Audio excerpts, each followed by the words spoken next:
Spoštovani gledalke in gledalci, v našo družbo smo povabili v svetovalni studio pedopsihiatra Aleksandra Koroša. Aleksandar Koroša, pedopsihiater, lepo pozdravljeni. Dober dan.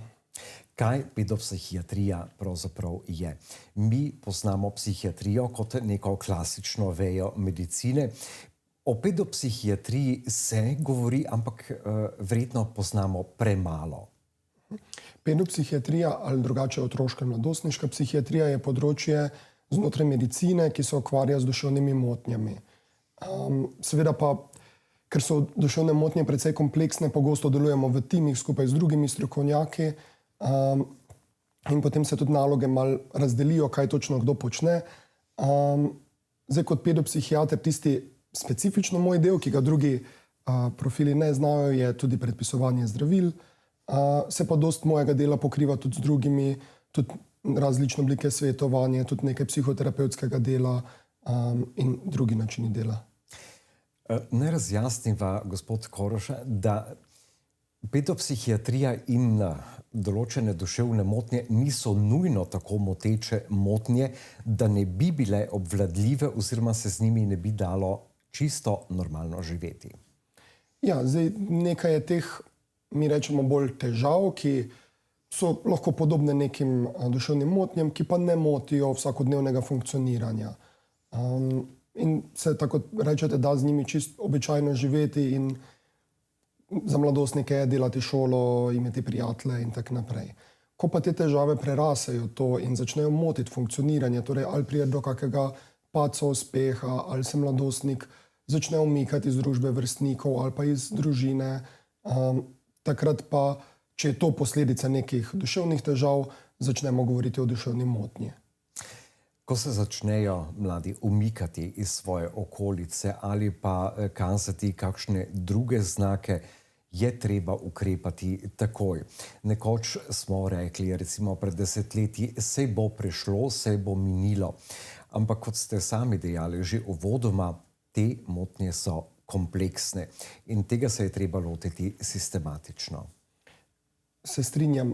Smiselno se je lotiti najprej na nekem čist vsakodnevnem področju mladostnika. To pomeni, v Sloveniji imamo zelo dobro razvito mrežo šolskih svetovalnih služb, torej vsaka šola ima svetovalnega delavca, zdaj malo je razlika od šole do šole, kaj je ta oseba po svoji profesiji, vseeno pa neke osnovne nasvete zna podati. Tudi v vrtcih so svetovalne službe že vključene. Marsikdaj tudi je dovolj, da se vrstnik obrne, ne vem, na starše, na neke sorodnike, prijatelje, kakšne osebe v lokalni skupnosti, ki jim zaupa in na ta način reši neke težave. Če pa preizkusi nekaj od teh stvari, pa vidi, da ni nobenih izboljšanj, potem je neka točka, kjer se začne razmišljati tudi o vključevanju zdravstva. S kakšnimi težavami otrok in mladostnikov se največkrat srečujete? Zdaj, če govorim malo širše, znotraj našega Centra za duševno zdravje otrok in mladostnikov v Zdravstvenem domu Murska Sobota se največ srečujemo z otroki z različnimi učnimi težavami, potem tudi s hiperkinetično motnjo oziroma ADHD, kratica iz tujine, ki se pojavlja, pa med najpogostejše bi še uvrstil motnje iz področja anksiozno-depresivnih motenj. Pri anksiozno-depresivnih motnjah govorimo o porastu teh motenj. Čemu gre to pripisati, oziroma je bilo to že prej prisotno, ali jih je v tem trenutku več? Porast anksiozno-depresivnih motenj opažamo globalno v svetu v zadnjih nekaj letih. Zdaj, čemu vse pripišemo, je verjetno mnogo različnih dejavnikov. Eno od teh je zagotovo tudi večja dostopnost pomoči, da marsikdo prej imel težave, pa jih je reševal sam, pa včasih tudi manj uspešno, pa tudi neke spremembe, ki se dogajajo v širši družbi in ki vodijo do tega, da je teh težav več, kot jih je bilo v preteklih letih. Pravzaprav želim poudariti tudi to, da so mladostniki ena izmed najbolj izpostavljenih, pa tudi hkrati najbolj ranljivih skupin ljudi za to vrstne motnje oziroma za absorbiranje nekaterih informacij iz okolice, ki jih morda starejši niti ne zaznavamo. Starejši bi morda pri neki težavi reagirali bistveno drugače kot mladostnik. Pri mladostniku se zna zgoditi, da je nek dogodek, ki se nam zdi banalen, že zanj nekaj takega kot konec sveta, če karikiram. Ja, mladostništvo, kot vemo, je eno tako burno obdobje raznih sprememb, ne, tako telesnih, ki so najbolj očitne navzven, kot tudi raznih duševnih, psiholoških, s tem, ko tudi človek gre iz tega, da je otrok v to odraslost in se na različnih področjih razvija. Ne. Tudi eno tako pomembno področje je ena avtonomija, da se začne bolj samo odločati za sebe, se tudi počasi ločuje od svoje primarne družine, torej od staršev, sorojencev, postajajo vrstniki bolj pomembni. Zdaj v današnjem času v to skupino vrstnikov pašajo tudi socialna omrežja, kjer pa zve potem različne informacije. Ne. Zdaj, socialna omrežja pogosto ponujajo tudi razne nepreverjene ali pa celo škodljive informacije, kar še malo dodatno oteži ta prehod iz otroštva v odraslost. Socialna omrežja so morda eden izmed faktorjev, ampak prav gotovo ne tisti najbolj viden oziroma niso toliko kriva, kot jim krivde pripisujemo. Jaz bi rekel, da je težko zmeriti, koliko krivde je na račun česa. Ne? Vedno je preplet različnih stvari. Tudi en mladostnik je lahko, oziroma dva mladostnika sta lahko izpostavljena identičnim situacijam, pa en bo razvil neke težave, en pa mogoče, ne vem, za par dni pa se bodo izvenela. Ne? Tu govorimo tudi o eni psihološki odpornosti, ki jo imamo ljudje med sabo različno in en del te psihološke odpornosti je nekako prirojen, privzgojen, en del je pa tudi ta, na katerem lahko sami vsakodnevno skrbimo zanj in tako povečujemo odpornost na to, da bodo različni dogodki vplivali na razvoj nekih duševnih težav ali pa celo motenj. Mislim, da tudi kot družba moramo biti zelo pozorni, ko karkoli opazimo. Po tem neljubem dogodku, ki se je zgodil v srednji zdravstveni šoli v Murski Soboti post festum, smo lahko slišali, da tudi otrokovo oziroma storilčevo otroštvo oziroma šolanje ni bilo najbolj prijetno v osnovni šoli in tako naprej. Ampak na to bi morali biti že prej pozorni. Ja, lahko je zdaj za nazaj reči, kaj bi mogli takrat narediti. Včasih pa tudi je težko razločevati, a je neke težave, ki jih ima nekdo, so še obvladljive, pa je mogoče ni potrebne več pomoči, kot jo ima, ali je smiselno, da išče več. Jaz zdaj tudi natančno zgodbe ne poznam, tako da težko za konkretno situacijo rečem, mislim pa bolj nasplošno, da tudi mladostništvo je eno obdobje burnih sprememb in nekatere od teh so običajne in je tanka meja med tem, da je to še običajno, pa med tem, da je pa nekaj, kar je smiselno, da poišče mladostnik in družina neko pomoč. Res je ta primer, oziroma to, kar sem povedal je, oziroma vprašanje naslovil, je bil samo primer, kajti takšnih primerov je veliko, nekatere poznamo, druge malo manj, ampak vedno je nekje nek ključ, ko mladostnik oziroma otrok ne zmore več prenesti pritiska, naj se bo takšen ali drugačen. In s tem je potrebno pametno ravnati in najbolj pametno je, da se, preden se zgodi kaj takšnega, otroci pokažejo. Sicer morda nejasno in se nejasno artikulirajo, ampak znaki zagotovo so. Se strinjam, da so neki znaki, ki so lahko nejasni. En od znakov je, da je povečana agresivnost. Seveda, če nekdo agresiven do drugih, do predmetov, je smiselno raziskati, kaj je do tega pripeljalo. Včasih pa so to kakšne zbadljivke, ki, če niso posebej pogoste, težko ločiti od nekega dogajanja med vrstniki, ki se je vedno dogajalo.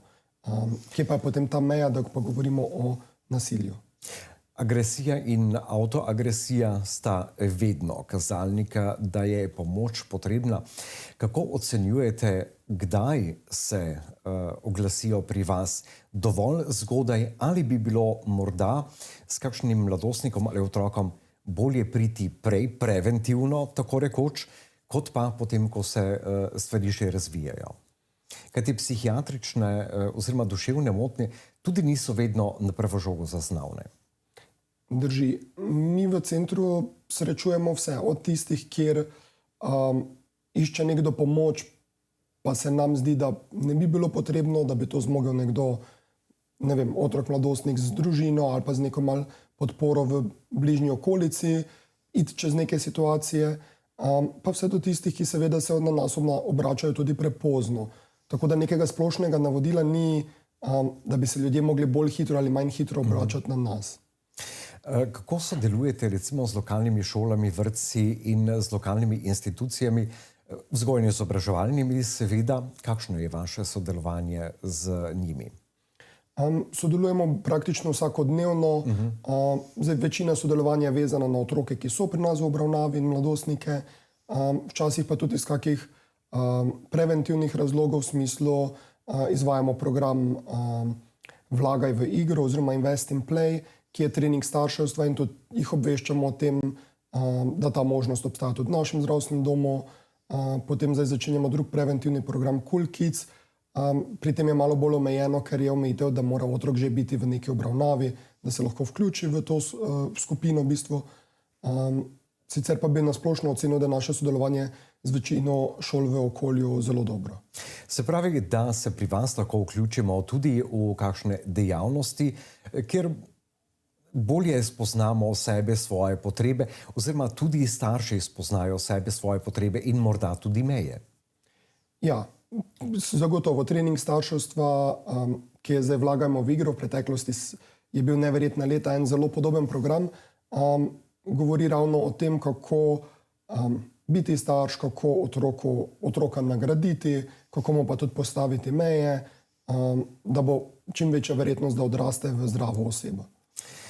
Mi zdaj veliko duševnih motenj, takšnih ali drugačnih, med drugim tudi anksiozne motnje, kot ste jih sami omenili, pripisujemo neverjetnemu porastu tehnologije. Ampak to je samo en faktor. Zagotovo. Tudi opažamo neke spremembe družbe, ki verjetno tudi pripomorejo k temu, da je duševnih motenj več.